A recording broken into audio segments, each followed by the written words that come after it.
13 Navy airmen were flying in 5 planes, just like this.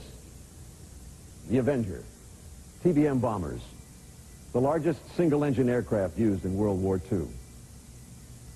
The strange disappearance of Flight 19 on December 5th, 1945, remains to this day the most prominent incident of all the Bermuda Triangle tragedies.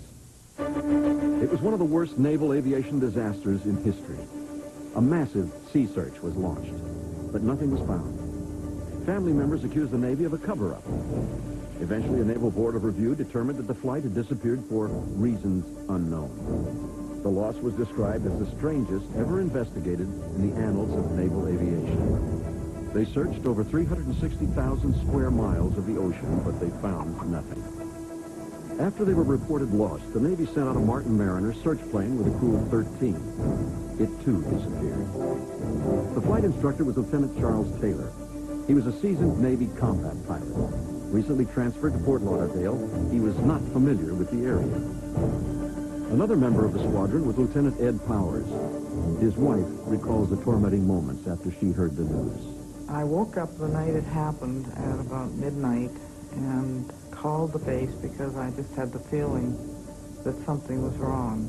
And they told me that Ed wasn't there. They didn't give any explanation.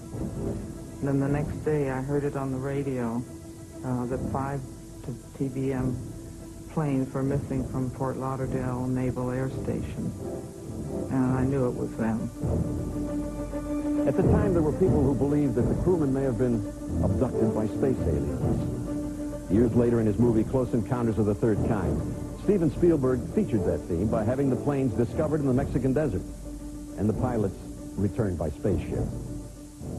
I think the theories regarding UFOs and space warps are pretty wild.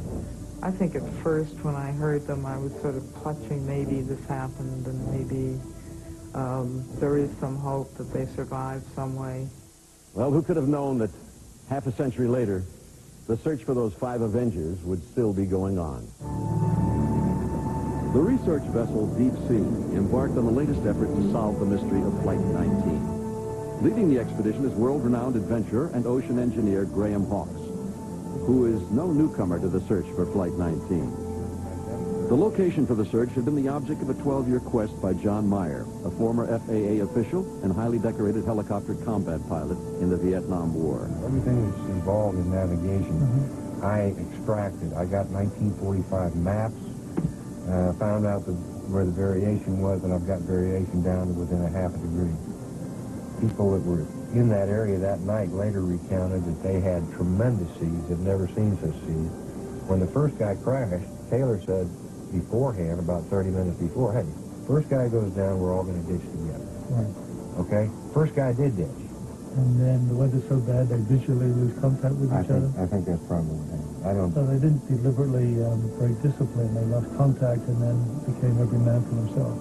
So sometime in this area here, he was convinced, or his students convinced him, or they mutinied, and made a 180-degree turn and headed westbound, which is what they should have done in the first place. But he thinks it's over the Gulf of Mexico Right. here, and west is out in the ocean. Absolutely. Absolutely. Yeah. It's a pretty terrible mistake to make. And this was the first scientific guess. That's where I pointed it out. And it actually turned out to be about 4 miles north of my final estimated position, which is right here. So this is a refined version of that. That's exactly what it was. You know, it's a brave man that puts the next on the map. It's a big ocean, as you will. And we've searched this area kind of limited by time. If it's in there, we find it. But, you know, it's a big ocean there. So tell you, John, if you find it, take my hat off to you. Okay. In fact, I'll eat it. Okay. Okay, I appreciate that. Meyer had high hopes, for the goal of finding the Avengers had become an obsession with him. He had been disappointed before. 5 years ago, on a similar expedition, he had located the crashed Avenger. But when brought to the surface, careful examination revealed it was not from Flight 19. Graham Hawkes had shared a similar experience when several years ago he discovered a cluster of 5 Avengers. After announcing that they may be from Flight 19, the press twisted the facts and claimed the missing Avengers had finally been found. 2 days later, Hawks held a news conference to correct the story. The enviable position of telling you that we're now quite certain that 5 aircraft we found are not those of Flight 19, but in fact the second group of 5 Avengers. So the search for the Avengers was not new to either man. And to complicate matters, close to 150 Avenger bombers are known to have crashed off the Florida coast during the war. For Graham Hawks, finding Flight 19 would be a perfect prelude to his ultimate goal of making a solo dive to the very bottom of this planet.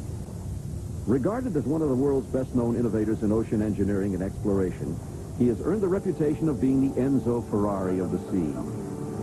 Hawks heads the Ocean Exploration Group in California. He has designed many submersible vehicles and shares the world depth record for a solo sea dive.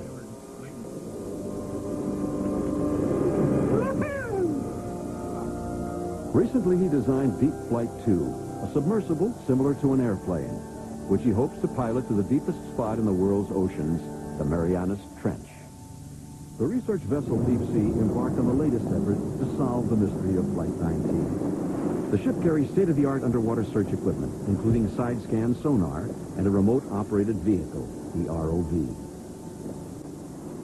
As the Deep Sea explored the target area of the Avenger search, sonar pilot Bill Mastrud carefully scanned the video monitors.